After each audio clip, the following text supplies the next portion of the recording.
Hey, what's shaking, YouTube? This is GK. I'm living the hobby high life. I hope you're doing the same.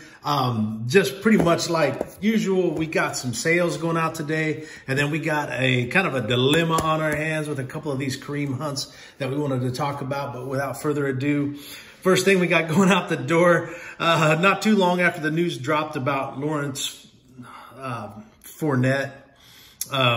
This Raquel Armstead flew off the shelf. I didn't even really have time to respond to it. I'm not really too concerned about it.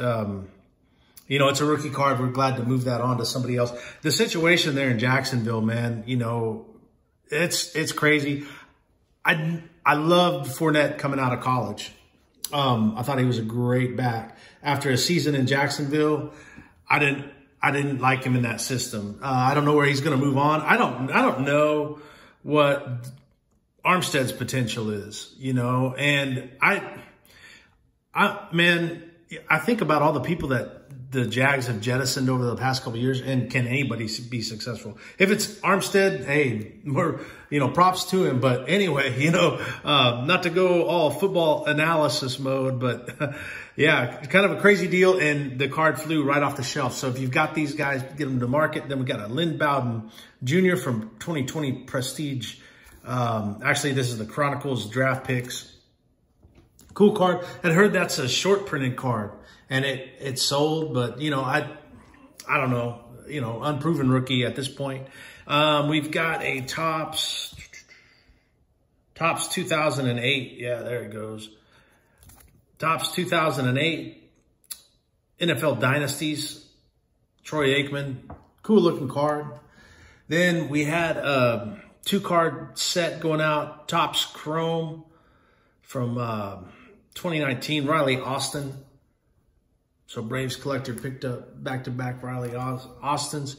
Then we had a 2019 Prism draft picks, James Conner from the University of Pittsburgh. Then the blue, cool looking card. The blue Prism with the blue uniform.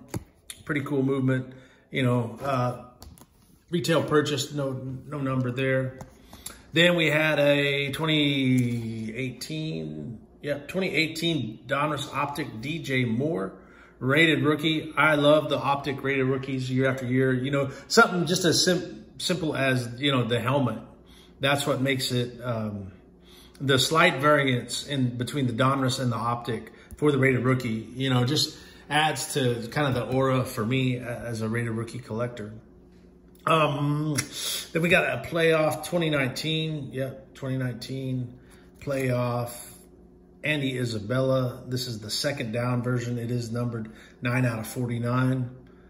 I don't know what's going to happen with their receiving crew. They've got DeAndre Hopkins, Larry Fitzgerald. None of these young guys seem to be able to stick and make it work. Then we've got a 2019 Prism draft picks, Sam Darnold, along with the 2019 Prism draft picks, Joe Namath. I believe there's a third card in here too. Yeah, like some Jets fan just stopped in and picked up a few Jets. 2020 Luminance. 2020 Luminance, Le'Veon Bell. Luminance always, one of my favorites. With the way things are priced this year, just no chance other than, coming across loose singles. And believe it or not, that was an extra that we had gotten in one of our purchases. So like a filler card. Put it up there on the market. Pretty short operating cycle for this John Elway card. Got it in the mail last week, got it listed last week, and it's on the way to a Broncos collector.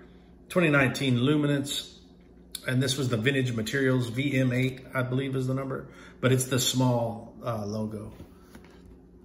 Then we had another one with a pretty short operating cycle. Select Jarrell Casey Auto.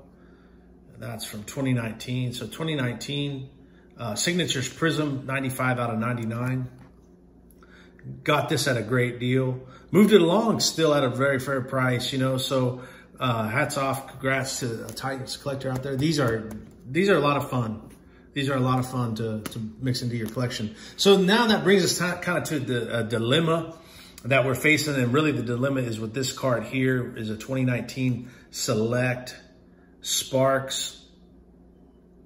It's the Select Sparks Prism memorabilia set. It's a NFL players only patch. It's a 1-of-1, as you can see, 1-of-1 Prism. Beautiful looking card. But there's the dilemma. You know, now we've got a couple of the /99 select Sparks, both different number variants. So you've got the short print of a short print, you know, the 3 out of 99. Then you got 36 out of 99. I don't know if there's any kind of like numerical correlation there, but yeah, you know, it's interesting how, you know, Kevin might have put these together. Nice looking cards. You know, it was still at the crux with the, you know, the Chiefs versus the Browns things. And I think for some of these cards, you know, there's like a going rate on these guys that's pretty uniform across player, position, type of card, amount of color, and amount of variant on the patch too. That's another thing that all affect the price on these. They comp out all the same. It's pretty easy to comp. There's way more information on the of 99 than of the 1-of-1. And it's even further limited if you filter by player. So it's kind of one of those things where you've got to check like the model of the card. 2017 select. We know that it's a Sparks Prism, but it just comes up as 11. So it's number 11 on that Sparks Prism checklist. You'll find the NFL player logo. That variant, it is a 1-of-1, says so there on the card. But, you know, the prices range on these cards from this year of this same style, all, you know, for anywhere from $4 to over 600 plus.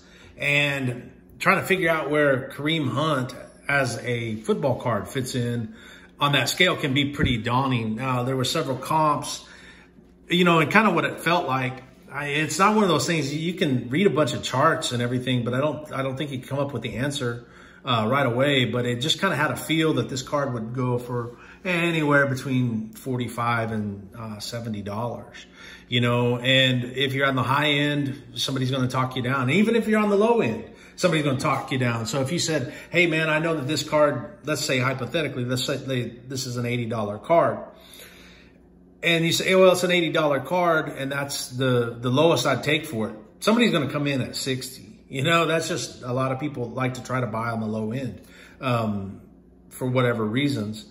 Sometimes you'll get collectors that are like, hey, man, this is exactly what I want. I don't want to mess around with searching. You know, there's some collectors that don't care about the thrill of the chase, and they might just pull the hammer on it, pull the trigger, drop the hammer real quick and say, man, I'm picking that up. You know, but by the same token, a lot of times if one of these cards can sell, like if you think it can sell for 80, man, there's probably a buyer willing to give you 90. You just got to find it. And that buyer may not be in your marketplace, whether you're selling on Facebook or eBay, you have your own personal website, Instagram or Twitter sales.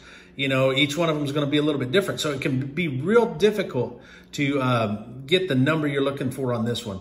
About the best thing, you know, was able to list these two, no problem.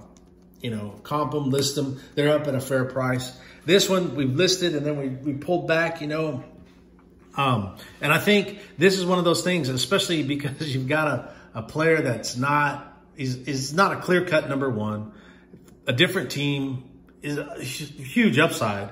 We don't know what he's going to do, but we decided to shelve it and wait for a couple weeks and see how the season goes. This will be one of those things, you know, he comes out, scores a couple touchdowns, has a productive day running the ball and catching passes out of the backfield. The price is only going to go up. So, you know, it definitely pays to just kind of be patient. Some cards you can get and you can turn around real quick and it's cut and dry, you know, and some aren't that easy, but it is kind of just a feel. You're just going to know where you can move it, when you can move it, when it feels best. Now, while that was up for a short time, we did get a few offers, and like I said, that kind of gave me the information for if you're on the low end, somebody's still going to go lower. It's just how it works. So, anyways, we're going to get these in the mail right away. We'll get this video up and posted. You know, always trying to still figure out this schedule between class load and cards. You know, I've always got 10 minutes or so to talk about football cards or the game of football. You know, that's always amazing.